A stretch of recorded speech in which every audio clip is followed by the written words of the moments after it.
Next from Chicago, we attend a panel at the City Club of Chicago on Chicago's homicide crisis. Speakers include Eddie Johnson, the superintendent of the Chicago Police Department, and Reverend Michael Flager, the pastor at St. Sabina's Church. This runs about 50 minutes. So, Kim, go right ahead, 5 to 7 minutes, and lay out the problem. We all know what it is. Go ahead. Thank you, Dr. Green. And to be clear, I'm getting the sign that it's 3 to 4 minutes. So I will. That's right, you're not elected yet. I got it, okay. And so I know when not to overspeak. Good morning. I think, as Dr. Green has said, that the issues are clear and apparent to not only all of us here in this room, to our city, to the region, but really to the nation, that Chicago is gripped in a crisis as it relates to violence and homicides in our city. That every week, every Monday, today, we get the ticker of how many people have been lost over the weekend, the ticker in terms of age and location. Just last night, sadly, there was a 3-year-old who was shot in the shoulder who is in critical condition as we speak. And so the issue is abundantly clear. We have a rise in homicide, we have a rise in gun violence, and we in the city of Chicago in particular are outpacing other cities of similar sizes as it relates to how we are dealing with our gun violence.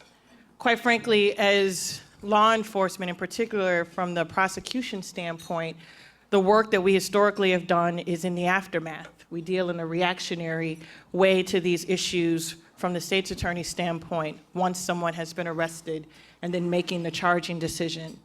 But the sad reality is that we cannot deal with the issues of violence in our communities in the aftermath. We must aggressively pursue the constellation of factors that lead to violence in our communities. The overwhelming number of the homicides that are occurring in the city of Chicago are the result of illegal guns. And the fact of the matter is that we're taking off more guns off the street in the aftermath than, again, New York and Los Angeles. And the question becomes, what are we doing in terms of prevention? How do we work to aggressively prevent those who are putting guns in the hands of people who would use them recklessly? The sad reality is that in a number of these neighborhoods where the ticker goes and we hear about the violence, is that it is easier for a young person to get a gun than it is for them to get trauma services to deal with the trauma of living in a war zone. We have high schools in the city of Chicago where we have multiple children who have been killed during the course of 1 year. The trauma associated with that leads to behaviors for young people, and the cycle continues to go. And once we only deal with it after the fact, when that gun is recovered from the scene, it is too late. And so there needs to be a proactive, strategic approach to deal with guns before they get into the hands of those who don't need them. That's part of the problem. We have an issue, and we know that most of the people who are using these guns have obtained them illegally. We know about the lax gun laws of neighboring states. It's not enough to know, we have to do. For those who are engaged in straw purchasing, in the city of Chicago last year, there were 3 arrests, 3 for straw purchasing. There's new legislation that's taken effect that it was just passed down in Springfield that will help give us stronger tools to deal with straw purchasing, but we have to be aggressive in dealing with that. Additionally, we have to ensure that violent repeat offenders are held accountable for their crimes. What we know, and as I'm sure the superintendent will tell you, is that we have a profile of who these folks are who are menacing our communities. And when we go back and we look through their records and see the number of arrests, particularly for violent offenses, and for many for gun offenses, the question becomes, what have we done to prevent their next arrest? In addition to that, we cannot be in isolation looking at guns without looking, again, at the issues related to investment in neighborhoods. We know if we did an overlay of zip codes of where the violence takes its highest toll, and make no mistake that the violence in Chicago has no bounds. There was an article in the Tribune last week that talked about a couple who was on near Lakeshore Drive who were going to go play tennis, and they witnessed a shooting on their way. And they had become to the point where the woman said to the husband, I don't want to look like I'm soft. Let's go play. We are conditioning ourselves to deal with the violence. And in those neighborhoods where the violence has its highest toll, we have to look at the resources that are being allocated, again, not just in the aftermath, but in prevention. And whether that's public health, which gun violence, according to the American Medical Association, is a public health issue and a crisis. And we have to deal with it as a public health crisis in addition to a law enforcement issue. We also have to look at the issues as it relates to the economy and jobs and investment. We also have to look at education. We know for a lot of the young people who are caught up in the cycle of violence that we can identify them as young as the age of 10, whether it's by truancy, whether they have an individualized education plan that has not been dealt with, whether we look at their reading levels, whether we look at the fact that they've been arrested for low-level offenses at the age of 12 and we wait for them to cycle through, that we have to deal with our educational systems, our public health systems, our mental health systems in partnership with the goal of prevention, because enforcement comes after the fact. And so as we look at how we deal with the challenges here in Chicago, again, they are not unique. Homicide rates are rising across the country. But we have a unique opportunity here in Chicago to deal with all the issues at the same time. The piecemeal whack-a-mole approach that we're dealing and thinking that only law enforcement on the back end will solve our problems has failed us thus far. And the urgency of now demands that we do differently and better. Round of applause. Very well done. Superintendent Johnson, before you go on, by the way, very terse 4 minutes, by the way. You got your BA from Governor State University. Yes, I did. Many decades ago, Mr. Alderman Hopkins, you could vouch for it, I started the law enforcement program there. So I take full credit for you, Superintendent. Hold your applause. Superintendent Johnson, go right ahead. Thank you, and thank you for having me today.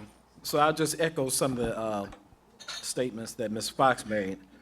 So listen, from a police perspective, the only way to make Chicago safer right now is for the community and the police department to work together in doing that. We have to establish a culture of accountability for the police department as well as the residents of this city. So you can't just expect the police to be accountable for their actions. We need the citizens of Chicago to be accountable for their actions also. So how do we do that? We have to rebuild the trust that it takes to make the police department effective. And then while we do that, we also have to hold people accountable for their gun crimes. So in order to do that, we have to restore the trust between the citizens and the police department. The question is, how do we do that? So I think we are in these 2 months, although it does seem like 2 years already.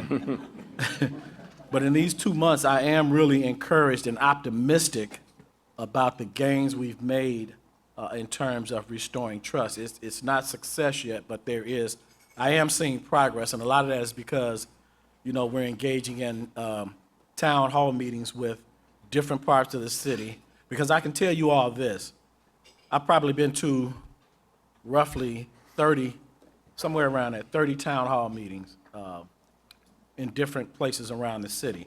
And the one overarching thing that I'm hearing is, and I mean minority communities, I've been everywhere, listening. Because in order to fix some things, you have to listen to what's ailing people and try to resolve those issues. But at every one of these meetings I go to, the one thing that I always hear people say, without question, is that it's not that they don't want the police in their communities. They just want the police in their communities to be professional, respectful, and treat them fairly. That's what they want. So in order to resolve a lot of the gun violence we have in the city, my challenge is with CPD internally to get us to that point. And we are making strides to get there.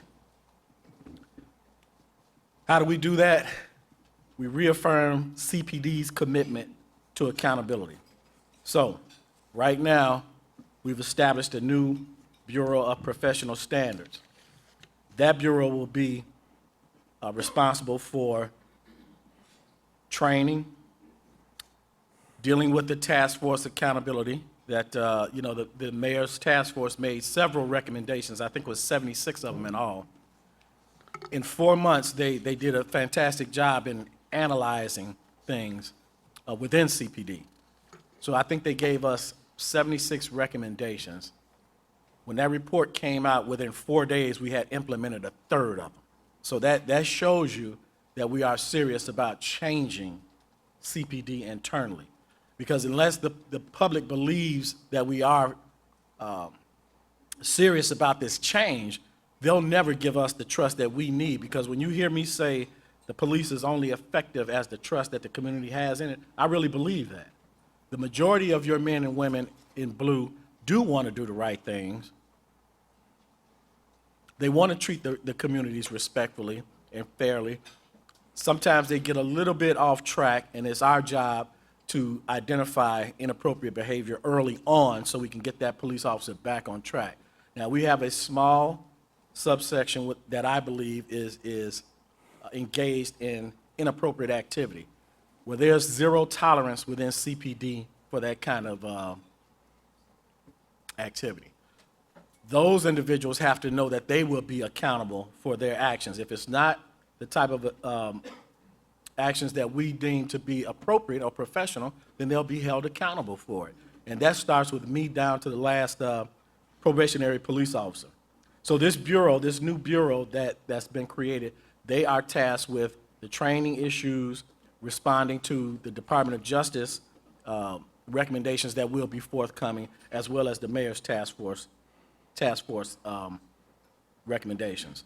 Also, in restoring the public's trust, we have to have a robust communication mechanism and share information and get information.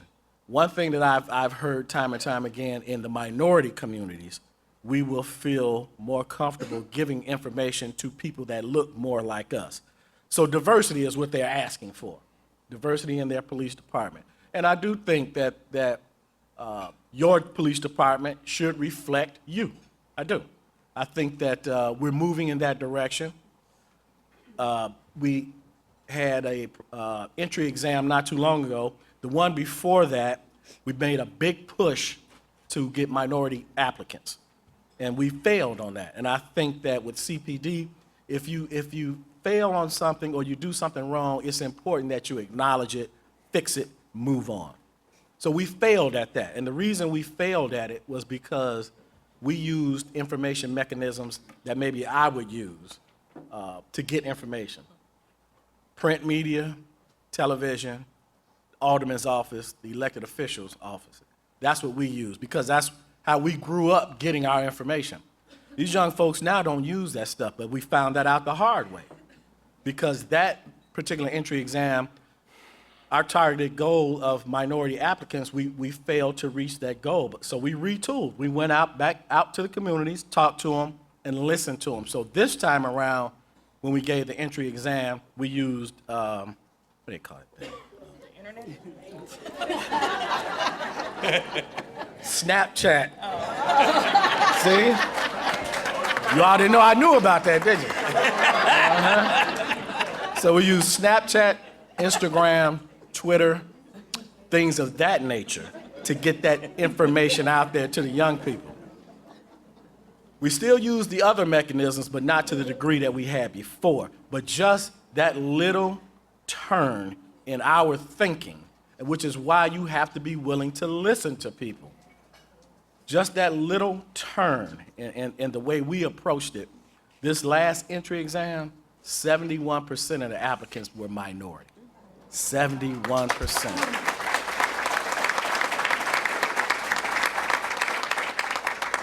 So I think that goes a long way to showing that we're serious about some things.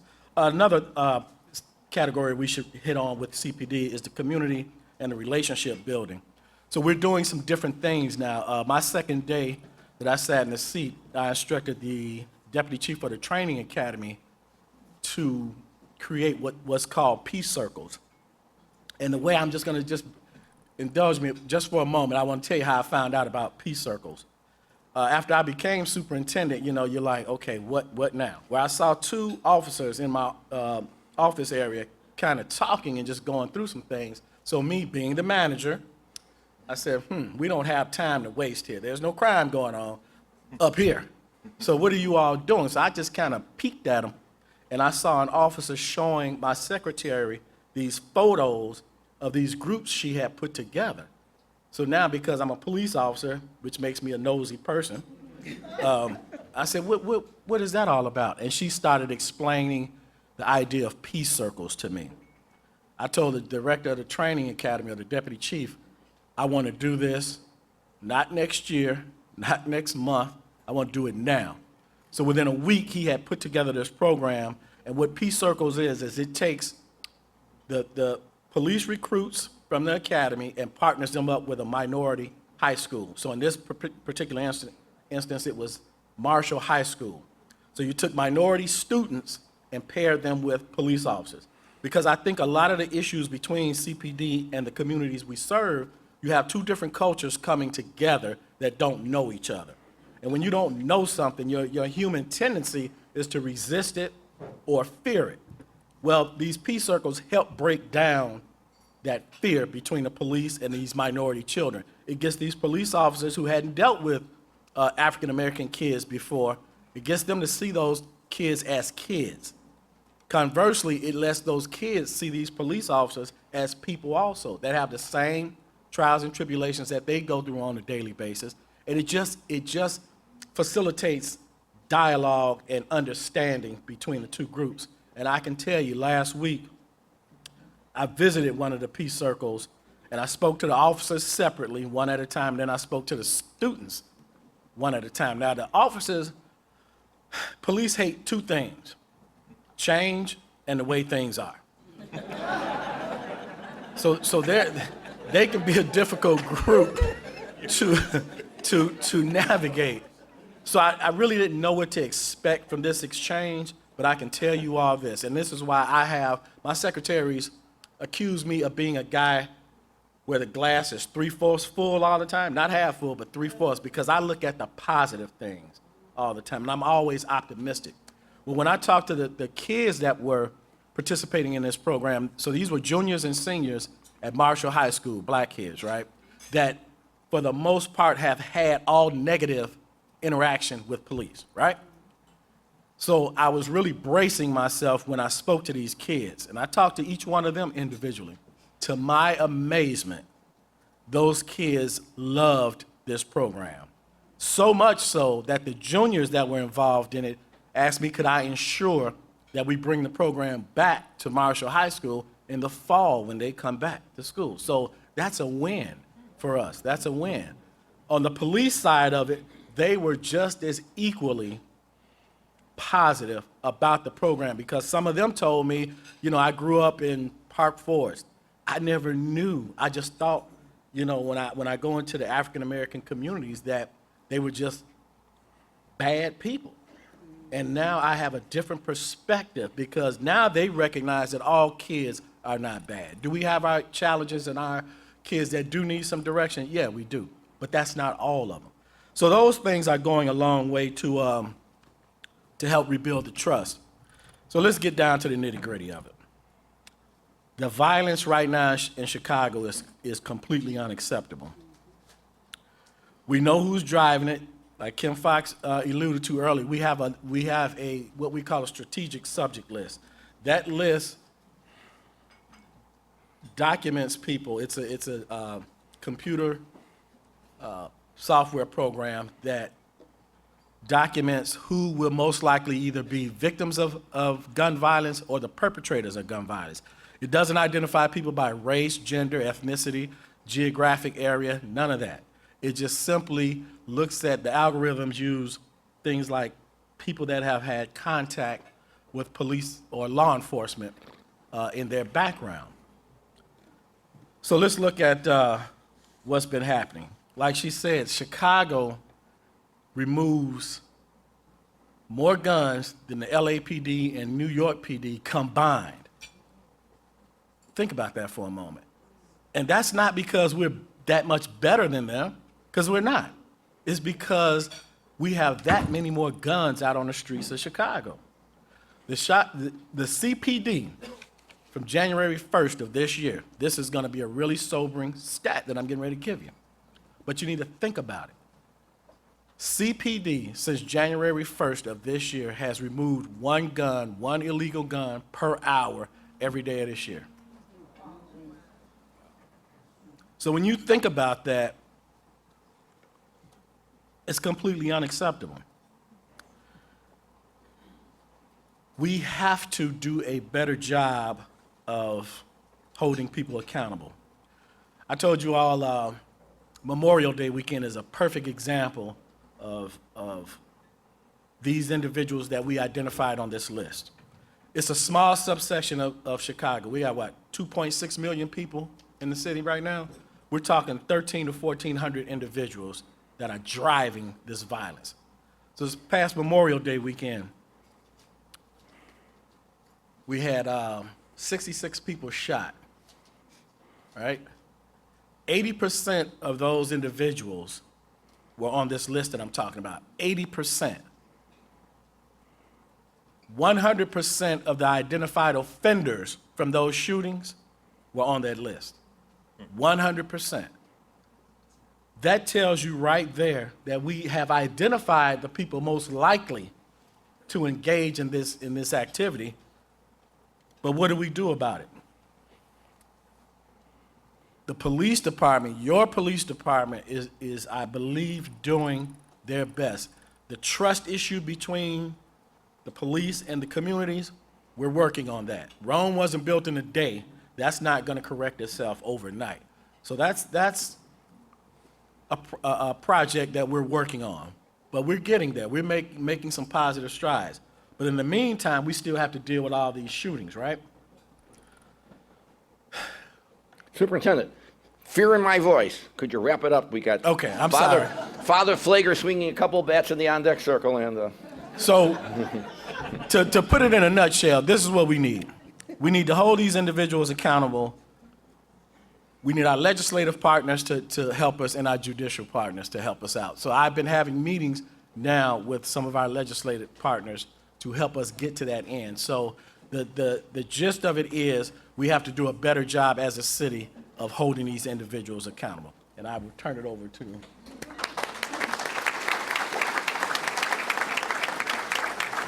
Father Mike, you're up.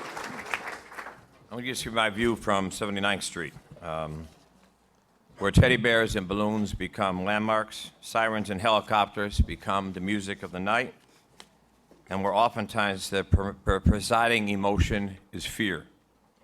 While we sit here on Grand Avenue, we have to understand there is another Chicago. And that Chicago is in a state of emergency. We just look at this weekend as superintendent with the statistics, 13 killed, some 45 shot this weekend. Too many of our communities are living traumatized. It is unacceptable when parks and porches are empty on summer days because parents are afraid to have their children out. We have a White House campaign talking about exercising, get away from the Xbox, get away from the TV, and go outside and play. Well, that's not an option in some neighborhoods and some communities. We say we don't want violence to become a norm, but the reality is, for many neighborhoods, it is a norm. We see in the other Chicago, we don't hear things on the news like you hear in some other areas when somebody's interviewed about a crime and they say, well, that usually does not happen in our neighborhood. I am so sick and tired of hearing that comment. In other words, it should happen in this section, but it certainly shouldn't happen where we are. In the other Chicago, whole communities are suffering from post-traumatic stress. Too many of our children are becoming roadkill on the streets of Chicago. It is not just the physical lives that are being taken, but they're being killed from fear and sense of abandonment and being disposables and hopelessness that is killing dreams and expectations and hopes and future. The roots of this homicide are deep.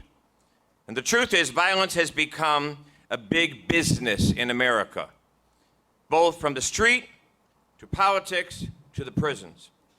Carl Stokes, the mayor of Cleveland, once said, "We will not address violence in America because we don't want to deal with the defects in America." He was right then, he's right today. If we're going to eradicate this cause of homicide and violence, It is going to demand, I believe, us having the courage to address the depth of the roots of this violence, the roots of underserved and neglected communities that has existed far too long in the city of Chicago, the roots of unequal and disproportionate use of resources, where in one part of the city there's constant building, in another part there's nothing new being built. The roots of quality education still too often depend on your zip code and your race. Education, as Marion Wright Edelman says, usually tells you that someone's not likely to pick up a gun if they have a good education. The roots of double-digit unemployment in some neighborhoods. You look at the neighborhoods where we see most of the violence, we'll see double-digit unemployment. We'll see the most returning from prison with nothing but $20 and a bus card and a bunch of closed doors, and then told, don't come back. The roots of options and opportunities. We hear all the time that Chicago has the largest gang numbers than any urban city in America. If that's true, number one, it says we have failed our children in Chicago that they're going to gangs. But secondly, if they are the largest number, what are we offering as options?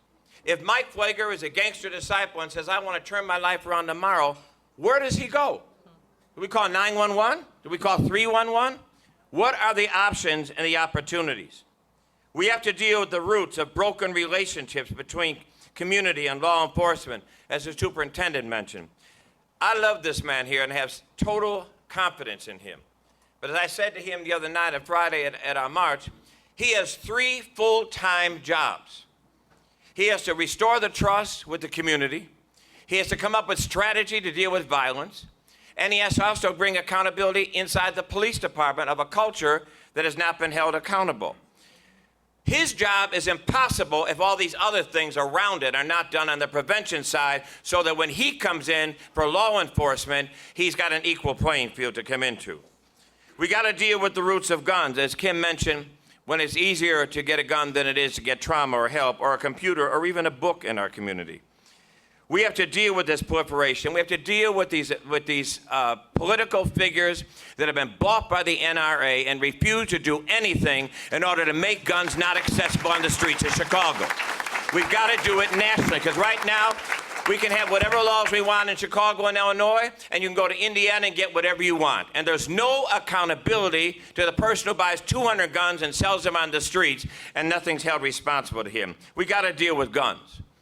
We got to deal with churches and synagogues and mosques who, in my business, have given up their right to be the prophetic voices and the moral conscience, and they are now part of the problems of the society because they're just worried about the people in their pews and forget that they sit in a non-for-profit, tax-exempt area in their churches, synagogues, and mosques, and they owe the neighborhood from which they come from, and they got to start serving that neighborhood. We've got to deal with the realities that we always ignore in America. And race and segregation, it's real in America. And guess what? Whoever might be upset by this, the Trump America we're living in now is dangerous. It is dangerous. We now have racism. It's got a second breath from this man.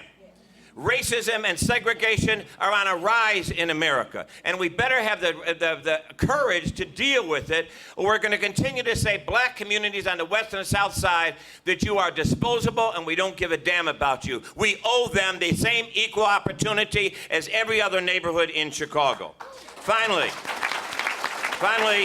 before he shuts me up, it's also going to demand communities. Communities have to rise up. They have to step up. We have to restore this broken safety net where we don't talk to each other on the block.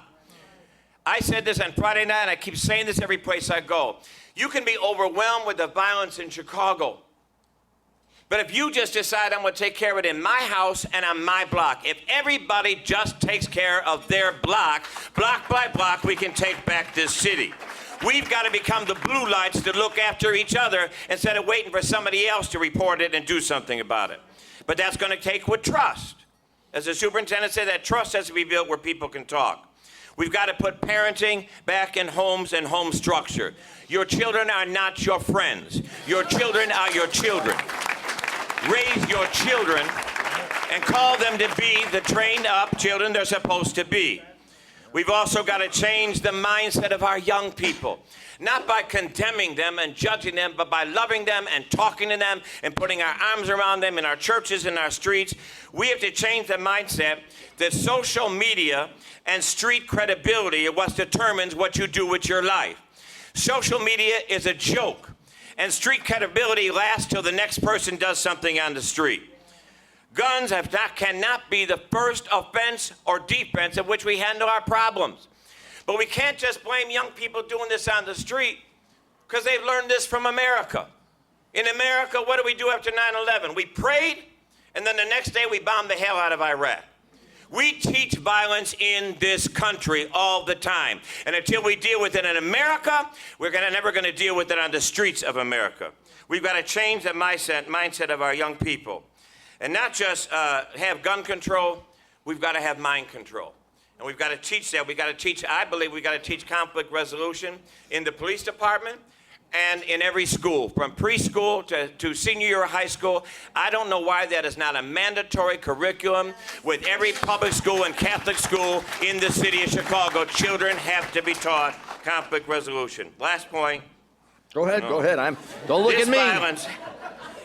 The violence we have is winnable. It is winnable.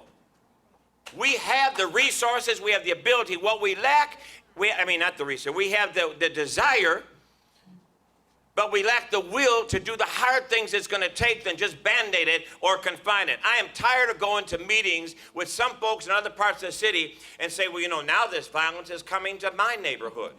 Well, hell yes. Violence has keys. And it's driving everywhere.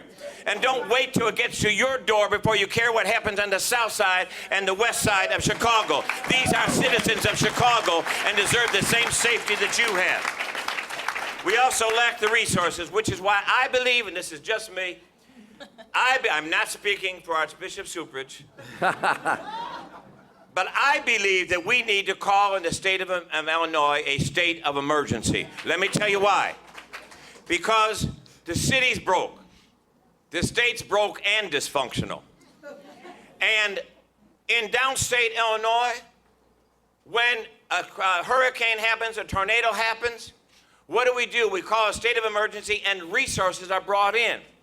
We need to call a state of emergency, not be embarrassed by it, but get the federal resources so Eddie can hire more police, so we can bring in more jobs, so we can redevelop some of our communities that look like they've been hit by a tornado or a hurricane, and bring back to our communities the equal opportunity our children deserve. Thank you.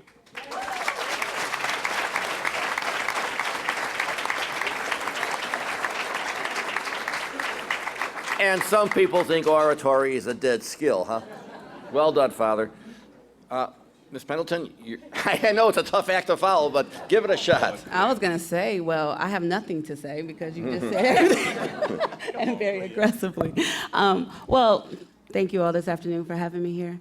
There are a bunch of mothers in here that I identify. Can you please stand?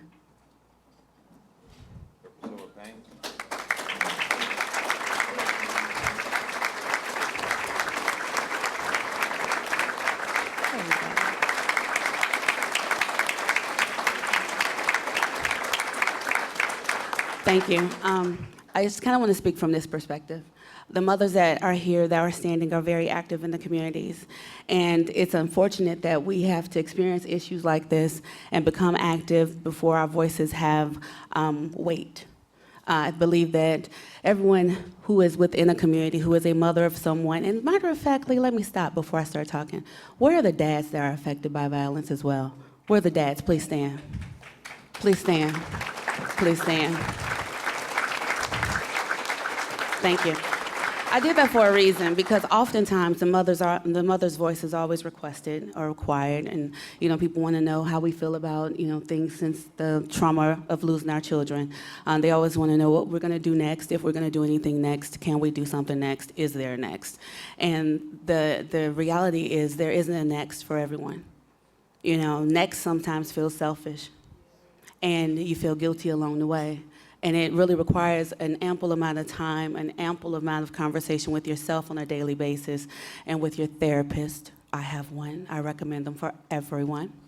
That, kind of gets you where you need to be. And, how I live and structure my life is that God gave me breath, and so every day that I have breath in my body, I am here to be a productive member of society. And however that, progressiveness is, or however it is that I can be productive, I am going to do it and figure it out along the way. Not everyone has that ability, and there's a sympathy that needs to be given to families who, unfortunately, lose their children. They're not in situations where they foresee it happening. I think, within our community, and I'm saying the black and brown community, because very often there's where what we see on TV every day, someone in the black or brown community, be it West or South Side, that has been affected by violence. I think that we need a resource. I lost my thought just then, but anyway, I think we need a resource to go to who will, afford these families who may not have insurances or otherwise to really see about themselves and to get them on a path of being productive. What I've been doing, and since I haven't been very noisy, is, talking with my son, dealing with myself, dealing with Nate, on the fact that, what's next? We put a lot of love into our 15-year-old daughter who we had great vision for. We thought that right now we would be at college and, inspiring Junior through her actions and her activities. That's what you do. You have your oldest child, you kind of tailor them, get them to where they're going to go. You take the ones that's coming up along the way, and you say, see what they're doing? You could do that. But we don't have that anymore. And a lot of the families in here that I talk about don't have that anymore. And we have to figure out how to redirect that. What once was is now black. And now we have to figure out what new colors to paint in that space with our son that remains. He just graduated 8th grade, by the way. I'm very proud. Yes. And actually, a lot of the mothers in the room just celebrated graduations. Pam Bosley's son is doing some great things, he's going to college. So he's paving the way for my son. This issue of violence isn't one that just, is our issue. Since it happened to me and affected me directly, my first thought was, oh my God, my bubble was popped. Oh my God, I thought I was safe. I took care of my daughter. I told her what she should do, what she shouldn't do. She doesn't have kids, so I don't have any grandkids. Now I feel different, right? Dang, if I only had a grandchild. Why should I be left with that feeling? Anyway, that's a reality. I'm sorry, I digress. But, we tell them, we teach them right. We implore that they do the right things so that they can be productive. And as they're doing those things, you think, oh, my God, I've done the right thing. I'm on the right path. And then someone else who is minding my business, comes along and they murder our children. So now what does that mean for the rest of our family? We hold them captive. As Pam, her story has been surfacing all around, and she talks about how she keeps her son in the backyard. I'm trying not to keep my son in the backyard. We all have to tackle it differently so that it makes sense to us, so that he has a right to figure out his life and tailor his life. So that's how my story is going. Unfortunately, everyone in here, if you talk to any of the mothers or fathers that stand, they can tell you something different. The question is, what is being done to prevent other people from joining our club? Right. Don't think because you have these jobs that you are exempt. It could be you today. It could be you right now. You just haven't gotten your call yet. That's how real this situation is out here. The issue of guns is real. The NRA should not be so powerful that they control what happens on your block. And that's what they're telling you. They're telling you whether or not you can use your backyard, whether or not you can sit on your front porch, whether or not you should drive down the street. You have people that have a perception of Chicago that is so unreal, but it's real based upon the noise. Our city is beautiful. I love Chicago, but I hate what happened to me here. I am a permanent fixture in the city of Chicago right now. This is how I feel currently, a permanent fixture in the city of Chicago, because I cannot dig up what's buried on 127th Street and carry it with me wherever I should go. So how do I make my residents here in the city of Chicago better? I come to panel discussions like this. I friend Dr. Father Flager, and I try to talk to people who are in positions of power that I think can do things that can make our way better. And that's what all of us are doing in here. We're sitting here, we want to know how to fix it. we're looking for someone to tell us how to fix it. But guess what? You already knew that before you walked in. There's nothing new you're going to learn here today. And I say that only because I've only been here talking to people on panels for 3 years. And the discussion is the same. Right. What's gotten worse is the shootings.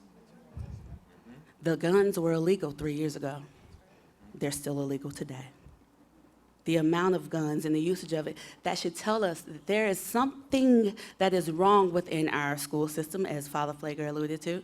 There are, especially on the South Side, and especially in our Black and brown communities, there are so many things like ethics, things like that that should be taught, issue conflict resolution. I'm so pissed at you that I just want to shoot you and kill you. Do you guys remember fist fights? Has anyone heard of a fist fight lately?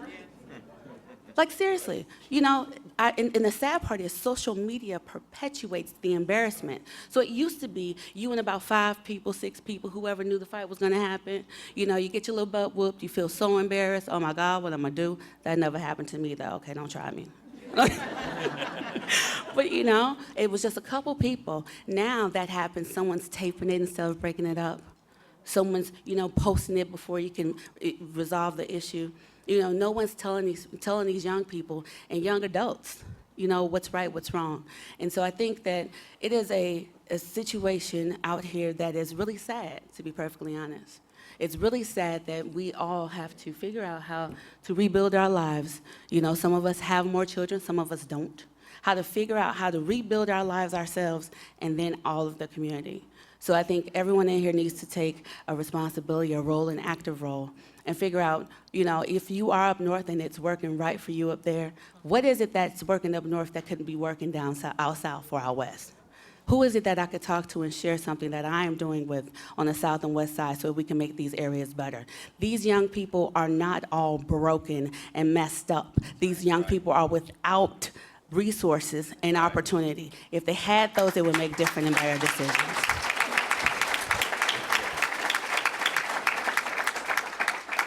And that is all. Thank you.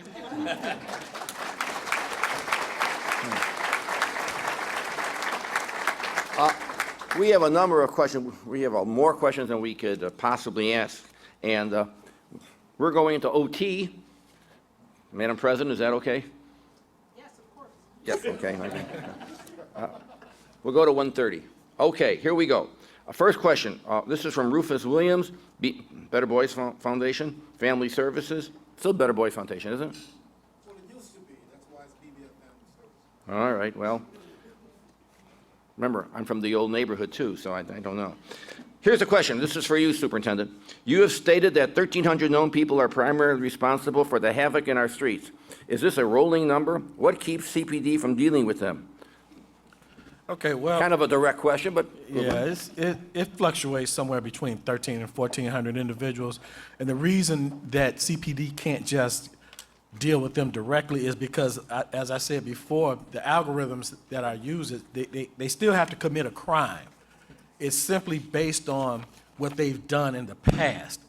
But we still have to be mindful of people's civil rights. So we can't, if I see one of them right on the street, I can't just go up to them and start questioning them about things because we still have to be mindful of their civil rights. So what we do, because we know who they are, we'll knock on their doors and offer them resources and services to get them back on the right track if they choose to go that direction. And some of them have accepted our assistance, but that's why we can't just lock them up, because they still have to break the law before we can arrest them.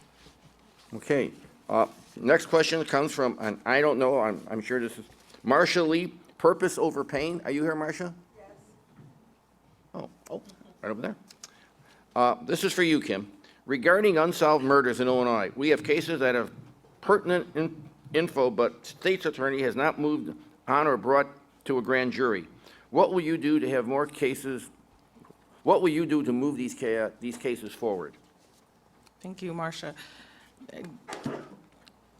The sad reality is that the homicide closure rate in the city of Chicago is horrifically low, and that there are parents like Marcia, who has lost her son, who there's information that's presented, and the way it works here in Cook County, just for context, is that information is presented by the police departments, whether it's City of Chicago or Harvey, to the state's attorney's office in what they call their felony review unit. And felony review is to look at the evidence that's presented, whether there's a confession, whether there's fingerprints or DNA or any of that nature, put together to determine whether or not there's sufficient evidence to make a charge in those cases. And what we found, even before it gets to the point of presentation to the state's attorney's office, is that there's a conclusion reached that we don't have enough evidence in which to close those cases. And what then happens is we look at the statistics of the number of people who are shot and killed, but we don't see a correlation between the number of people who are then prosecuted for those crimes. And the sad reality is in a number of jurisdictions or a number of our suburban districts and the city of Chicago, we have a frustration between the community and law enforcement and the state's attorney's office about not charging those cases and making sure that the decision to charge those cases or not charge those cases is based on the sufficiency on the evidence and not necessarily the guarantee of conviction. And that's where we sometimes see a breakdown. These cases are difficult. Most homicides are not caught on videotape. It's not like CSI where fingerprints are there and you can use a black light. There's a lot where we deal with circumstantial evidence, and that's all we've got. And that's the best that we'll be able to get to do. And we need to have our law enforcement and our state's attorney's office look at the sufficiency of that evidence. And even in those cases in which you wish you had more, the question is, do you have enough? And when you have enough, you should move forward on those cases. Okay. Here's a question, a general question. I think Father Mike will throw it at you. This is from Jane Johnson, City Club member. Jane, where are you? Are you the former high school principal? No. Different Jane. I'm not a youngster anymore. All right, here's the question, Father. I was a child in Chicago 40 years ago. It was bullying and gangs then, and I can still remember my neighbors calling their children to come to play in front of the house when that evening light came on. Besides the guns, what's happened to our youth in this day and age? Is there any hope left? Oh, my God. You could use them if you like. Go ahead. I'm a minister, so I'm a prisoner of hope. Unless God tells me he quit, I don't quit. But the other part of it is this, is that, I think we can say, what's happened to our youth? Back up. What's happened to our society? We're a society. Look at this election. I'm ashamed to be an American right now. I'm ashamed to be an American, to think that somebody with views that a Trump has, and I'm going to get in trouble with this, I know, is risen to the office of possibly becoming President of the United States. But why has it gotten to that? Because the fact of the matter is that he's exposed a whole lot of America that we want to pretend doesn't exist. And they're real, and they're there, and they're strong. And they have risen up because now they have a mouthpiece. So, when we say what's wrong with the youth, I say what's wrong with the adults. What's wrong with this country? What's wrong with our society? Because the children are purely products of a society we've birthed, and now we have to be held accountable for. Well, we have several questions along the same line, and this will be a free jump ball. This is from Pam Bosley. Is that the, ma'am? Is that, okay. Also purpose over pain. This is, I guess, to you, start off with, Superintendent. I think it's pretty much like the previous one, maybe you could expand. If CPD knows who the shooters are, why are the shooters still on the streets? And do the blue lights work? If so, who watches the cameras? There is no way we should have all these unsolved cases where all of the blue lights cameras within our community. Okay, thanks for that question, Pam. Yeah, as I said before, the reason why those shooters are still there is for two reasons.